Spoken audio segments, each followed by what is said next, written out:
In this video, I'm going to be making wood structures entirely out of foam, and then afterwards, finish them in a swampy paint scheme.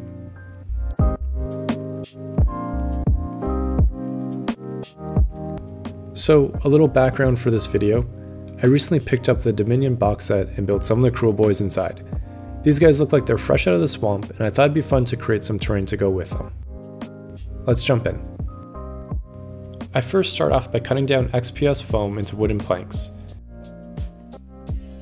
The majority of my planks are 1 cm by 8 cm and around 3 mm thick.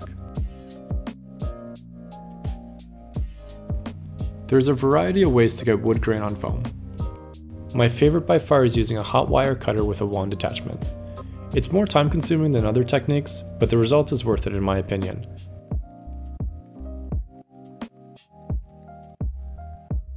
I make sure to texture every side of the plank, including the end caps. One important tip for anyone wanting to try this out, make sure you're using a hot wire cutter with adjustable temperatures. You want to make sure you're using a low heat, since too high of a heat will completely melt a piece of foam this thick.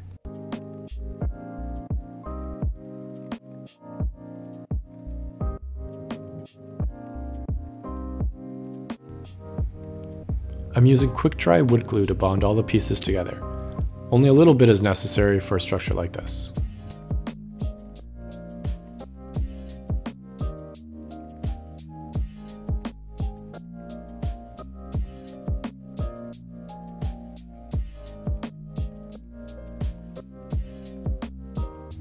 I follow the same techniques to make all my top planks.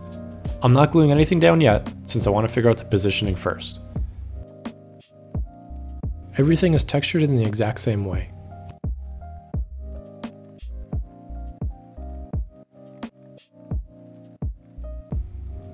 I'm breaking some of the planks to add some visual interest.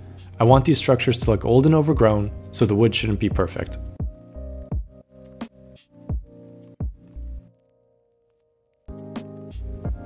After dry fitting all the pieces, I start to glue everything down. I prefer using wood glue over a glue gun whenever possible, since it gives me some working time before everything is locked in. Here you can see me shifting the planks to the spacing that I want. Adding uneven gaps and broken planks really changes the art direction of the build, and makes it look like it was thrown together by a bunch of orcs.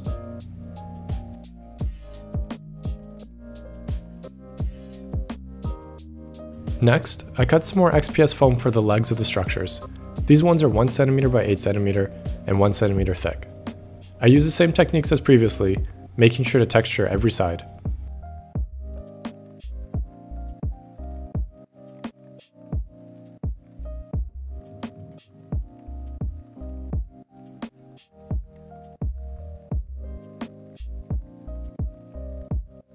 Here I'm adding cross beams between all the legs. They make the build look more interesting, and they're also functional. They strengthen the structure similar to their purpose in a full-size wooden build.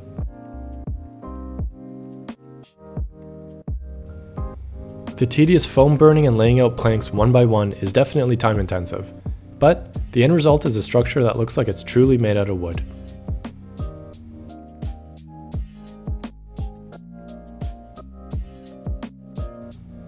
I'm choosing not to glue any of these sections together since I want them to remain modular. This will give me flexibility to arrange these any way I'd like and also integrate them with my other terrain.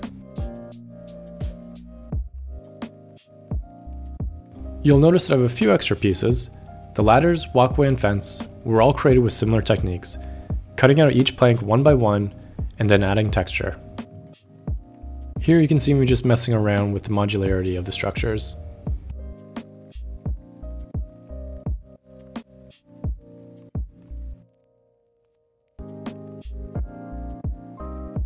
And here's a quick close-up before we get to the painting.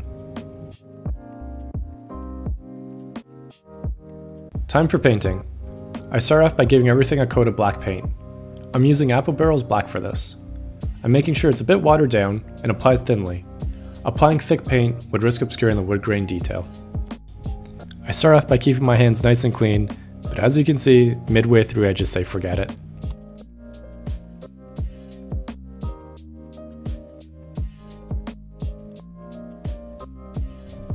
For the base color of the wood, I'm using melted chocolate by Apple Barrel. Similar to the black coat, I'm making sure this is applied thinly to not obscure any details.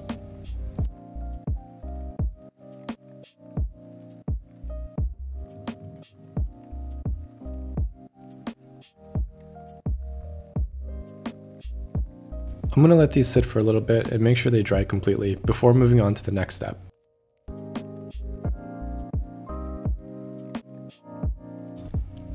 Next up is the lighter brown color, Territorial Beige. This time I'm going to be dry brushing this color. For those that are unfamiliar with dry brushing, it's when most of the paint has been taken off of the brush before application. This color will only affect the raised areas, leaving the darker brown visible.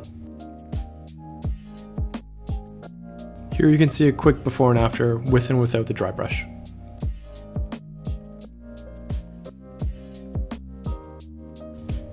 During the dry brushing, I'm focusing on the ends of each plank.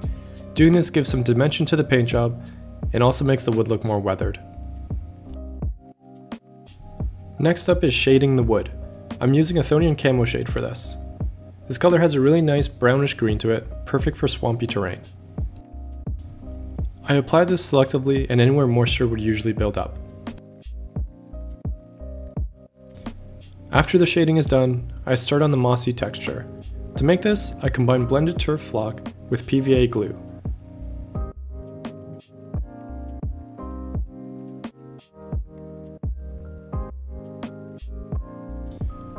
I started off with not enough PVA. I had to add a bit more after this.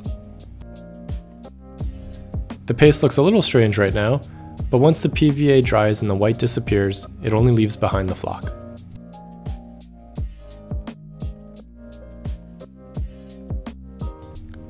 Similar to the shade, I'm applying this paste anywhere moisture would tend to build up. The moss adds some much needed contrast to these otherwise all wooden structures.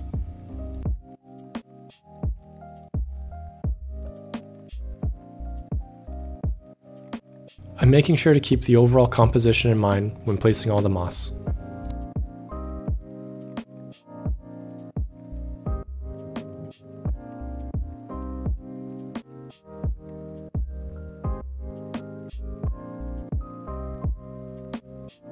And here you can see what the moss looks like all laid out before it dries.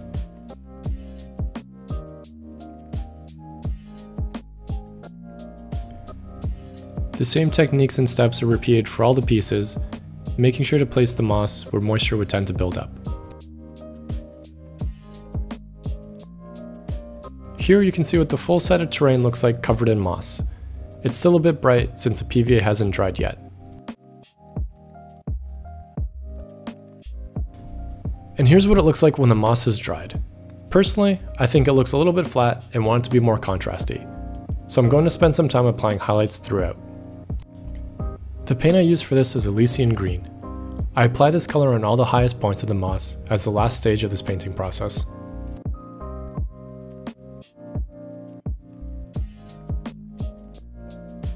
This is another one of those time-intensive processes that I feel is worth it in the end.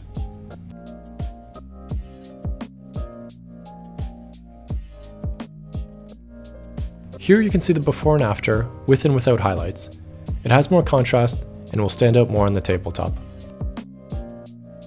It looks like the Cruel boys have found their way home. And yes, I'll eventually get around to painting them. The modularity of these wooden structures works perfectly when combined with other terrain pieces, such as these hills that I made in a previous video.